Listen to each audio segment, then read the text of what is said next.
What's up, Dolphins? Travis Wingfield here, the host of the Drive Time podcast on the Miami Dolphins Podcast Network, and I'm joined today by our first draft pick this season, new Dolphins linebacker Channing Tindall. Channing, welcome in, man. Hey, how you doing today? We're very good, man. Excited to have you in. I know it's been a long day, but we're happy to have you here on the podcast.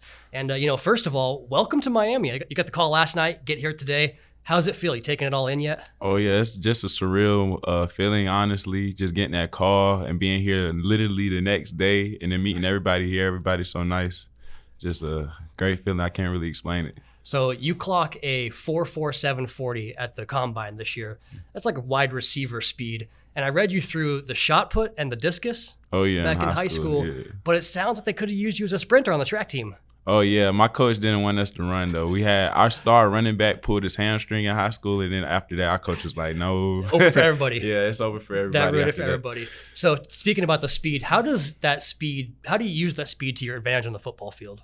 Everything's about angles, honestly, inside zone or outside zone. So once I see it, I know what I'm capable of. Once I see the angle, I just project the perfect angle to get wherever I need to go. Yeah, it works for you pretty good. Third round draft pick here for the Miami Dolphins, Channing Tindall. Speed, explosiveness, versatility are the words that I see associated with your name and your game the most.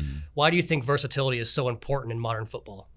Just the new age of linebackers that's coming in. They have to blitz. They have to play off the edge. They have to cover. They have to do it all, and at the same time, be the play caller. So you have to be versatile.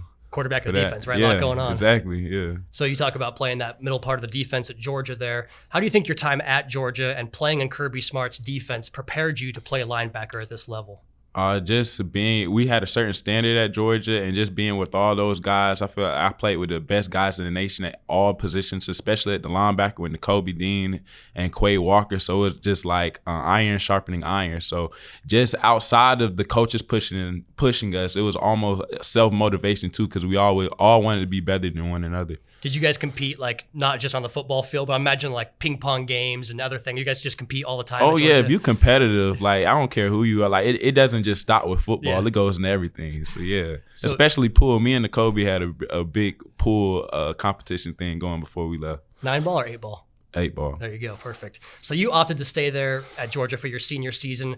What went into that decision? And then also, I have to imagine winning the national championship, that payoff had to be a pretty great feeling. A decision for what? I'm sorry. To stay at Georgia for your senior season. Oh, it's just I did the best guys I knew were at Georgia, so I want to be with the best guys. I don't care what type of adversity I might have been facing during the time. I'd rather hit that wall now than to hit it later.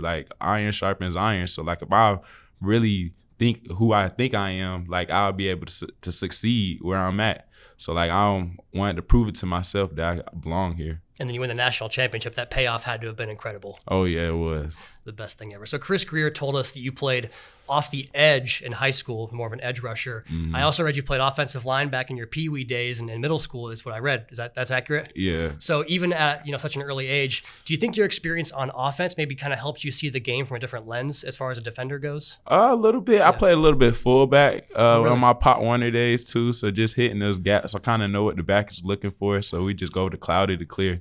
And I can see that from the linebacker position as well. So it kind of helped transition, but it wasn't a big thing. Yeah, college is completely different. Sure. So I don't want not quite people, football. Yeah. No. But you do fast forward to college and you got that ring. What about that championship season? What did it teach you about the game and just being a professional in general? That championship game, well, it all started with that SEC championship game. We went in, I felt like our heads was a little too high, and we had, just as linebackers, bad communication. So that kind of humbled us. And so just going in, we had to play every game like it was our last game, especially with being a national championship game. That is the last game. Everything we worked for, we didn't want it to be for nothing. So we came in with the right mindset. We've been doing this all year, all the hard work, everything we put in all year, we weren't going to lose again. Since I've been to Georgia, we lost to Bama. We couldn't do it again. There was some friendly trash talk here, some Bama, some Georgia folks here. So it was a big game for us here in the Dolphins building as well. I'm glad to see you guys pull it out, especially now that we got you here in South Florida. So after that, you go to the All-Star games, right? The Senior Bowl. How was your Senior Bowl experience? Senior Bowl was wonderful. I had a great time meeting all the different players there, just taking all the different coaches from all the different coaches that I met there. Just being there in the atmosphere, just being with the different players and meeting different people that's having the same opportunity to me was just something special. So you talked a little bit about, Dolphins linebackers and how you think you fit in this system here. And Chris Greer talked about how you fit in Josh Boyer's scheme, the defensive coordinator. Have you had a chance to meet Josh Boyer yet?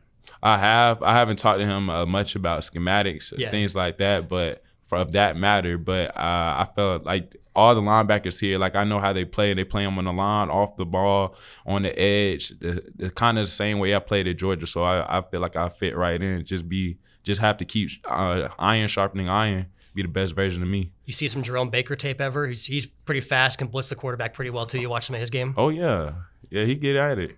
All of them, honestly. What's something you'd want to ask Jerome about the game? Like if you had one question you could ask Jerome, what would it be? How did the game? I know the game is faster in the NFL, so how did he slow it down? Honestly, that's probably the biggest question I have for them. You made plays on defense, but you're also all over the Georgia special teams tape as well. Why is that third phase of the game so important to you?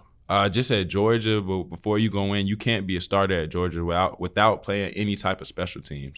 So like special teams could give you momentum. It could make or break a game, and you learn that while you're in college. So just taking those special teams rep, you know all of those are serious. Possessions, downs, all of that, every single thing. Football is a game of inches, put it like that. And so like every little moment in the game counts. You talk about energy. Coach Danny Crossman, special teams coach here, you're going to get to know him pretty well. He's got a lot of energy in his own right. So talking about your college experience, you played against both Tua Tagovailoa and Jalen Waddle at Alabama. What do you remember most about preparing for those guys as a defender going against them on offense? I remember Jalen Waddle was super fast.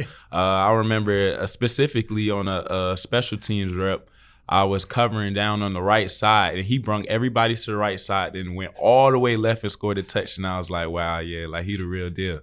And then Tua the same way, just the accuracy he has throwing the ball is just amazing. We love to hear a great scouting report. One more question for you here, Channing. I'll get you out of here. What are you most looking forward to about your opportunity here in Miami? Just becoming the best version of me, honestly. I feel like everybody here believes in me, and I believe in myself. And I just want to, with this opportunity I have, I just want to take this program with this organization and bring it as high as I can, just like everybody else do too. Very good, man. Yeah, I appreciate it. Channing Tindall, new Dolphins linebacker. Appreciate it, man. Thanks a lot.